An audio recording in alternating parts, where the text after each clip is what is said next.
Assalamualaikum warahmatullahi wabarakatuh. Pertama-tama, marilah kita panjatkan puji dan syukur atas kehadirat Allah Subhanahu wa Ta'ala, di mana pada kesempatan hari ini kita masih diberikan kesehatan. Sebelumnya, perkenalkan kami dari kelompok 7, yaitu saya sendiri atas nama Ica selaku moderator, dan teman kelompok saya, yaitu pemateri pertama atas nama Anila Anjani. Adapun topik yang akan kita jelaskan pada hari ini yaitu pendidikan anak luar biasa. Untuk mempersingkat waktu, kepada pemateri pertama saya persilahkan. Assalamualaikum warahmatullahi wabarakatuh. Perkenalkan, nama saya Anila Anjani dengan NIM H01213770 dari kelas D kelompok 7. Di sini saya akan menjelaskan tentang pengertian pendidikan anak luar biasa. Pendidikan luar biasa adalah merupakan pendidikan bagi peserta didik yang memiliki tingkat kesulitan dalam mengikuti proses pembelajaran karena kelainan fisik, emosional, dan mental sosial, tetapi memiliki potensi, kecerdasan, dan bakat istimewa. Selain itu, pendidikan luar biasa juga berarti pembelajaran yang dirancang khususnya untuk memenuhi kebutuhan yang unik dari anak kelainan fisik tersebut. Yang kedua itu macam-macam pendidikan anak luar biasa. Pertama, sistem pendidikan segregasi. Sistem pendidikan di mana anak berlainan terpisah dari sistem pendidikan anak normal. Penyelenggaraan sistem pendidikan segregasi dilaksanakan secara khusus dan terpisah dari penyelenggaraan pendidikan untuk anak normal. Adapun keuntungan dari sistem pendidikan segregasi. Yang pertama, rasa ketenangan pada anak luar biasa. Berikut, komunikasi yang mudah dan lancar. Berikut, metode pembelajaran yang khusus sesuai dengan kondisi dan kemampuan anak. Berikut, guru dengan latar belakang pendidikan luar biasa. Yang berikut, sarana dan prasarana yang sesuai kelemahan sistem pendidikan segregasi. Yang berikut, sosialisasi terbatas. Dan yang terakhir, yaitu penyelenggaraan pendidikan yang relatif mahal. Yang kedua itu sistem pendidikan integrasi. Sistem pendidikan luar biasa yang bertujuan memberikan pendidikan yang memungkinkan anak luar biasa memperoleh kesempatan mengikuti proses pendidikan bersama dengan siswa normal agar dapat mengembangkan diri secara optimal. Adapun keuntungan dari sistem integrasi, yaitu yang pertama, merasa diakui haknya dengan anak normal terutama dalam memperoleh pendidikan. Yang kedua, dapat mengembangkan bakat, minat, dan kemampuan secara optimal. Yang berikut, lebih banyak mengenal pendidikan orang normal. Yang berikut, mempunyai kesempatan untuk melanjutkan pendidikan ke jenjang yang lebih tinggi. Dan yang terakhir yaitu harga diri anak luar biasa meningkat. Pendidikan inklusi adalah termasuk hal yang baru di Indonesia umumnya. Ada beberapa pengertian mengenai pendidikan inklusi. Di antaranya adalah pendidikan inklusi merupakan sebuah ikatan yang berusaha mentransformasi sistem pendidikan dengan meniadakan hambatan-hambatan yang dapat menghalangi setiap siswa untuk berpartisipasi penuh dalam pendidikan. Hambatan yang ada bisa terkait dengan masalah etnik, gender, status sosial, kemiskinan, dan lain-lain. Dengan kata lain, pendidikan inklusi adalah pelayanan pendidikan anak berkebutuhan khusus yang dididik bersama-sama dengan anak lainnya atau anak normal untuk mengoptimalkan potensi yang dimilikinya. Yang terakhir yaitu gagasan pendidikan inklusi.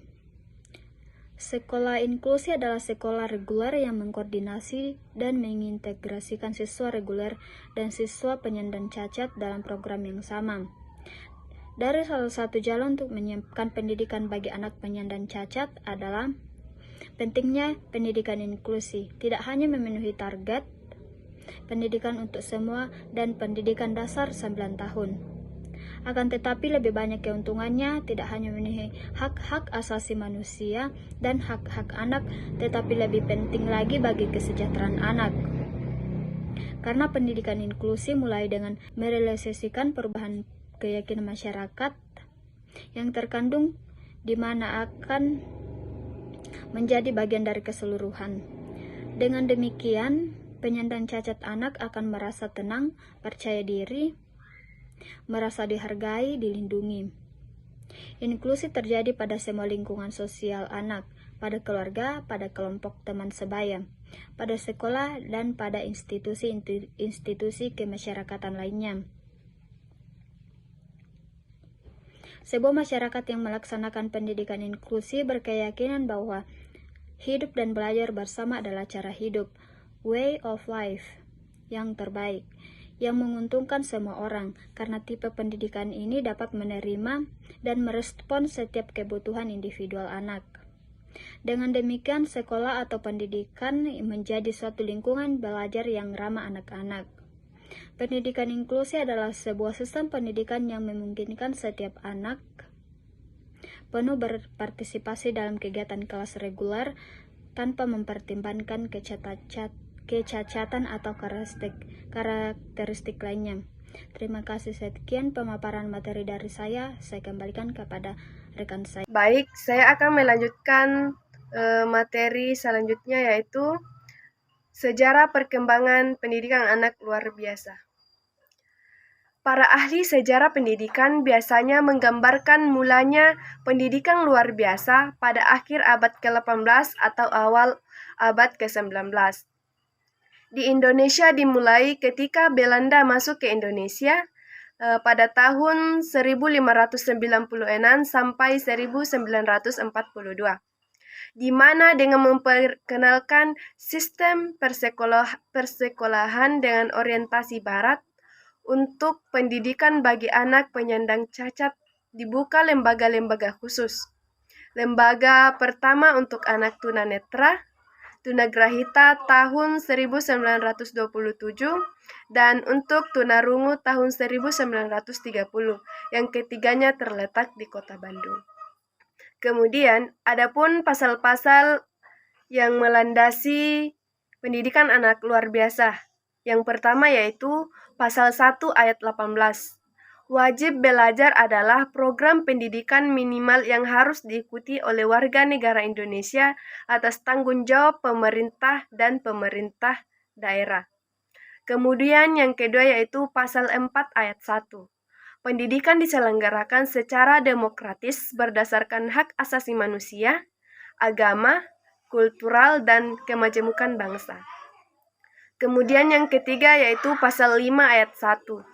Setiap warga negara mempunyai hak yang sama untuk memperoleh pendidikan yang bermutu, baik yang memiliki kelainan fisik, emosional, mental, intelektual, atau sosial berhak memperoleh pendidikan khusus. Nah, kemudian yang terakhir yaitu pasal 32 ayat 1. Pendidikan khusus bagi peserta yang memiliki tingkat kesulitan dalam mengikuti proses pembelajaran karena kelainan fisik, emosional, mental, sosial, atau memiliki potensi kecerdasan. Terima kasih. Jadi, kesimpulan materi tentang pendidikan anak luar biasa yaitu pendidikan merupakan kebutuhan dasar setiap manusia untuk menjamin keberlangsungan hidupnya agar lebih bermartabat. Karena itu, negara memiliki kewajiban untuk memberikan pelayanan pendidikan yang bermutu kepada setiap warganya tanpa terkecuali, termasuk mereka yang memiliki perbedaan dalam kemampuan atau difabel seperti tertuang pada Undang-Undang Dasar 1945 Pasal 31 Ayat 1.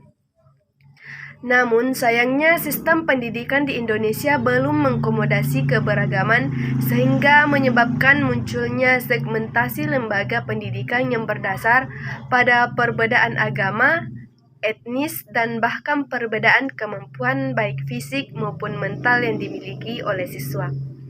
Sementara itu, lembaga pendidikan tidak hanya ditunjukkan kepada anak yang memiliki kemampuan fisik, tetapi juga kepada anak yang memiliki keterbelakangan mental.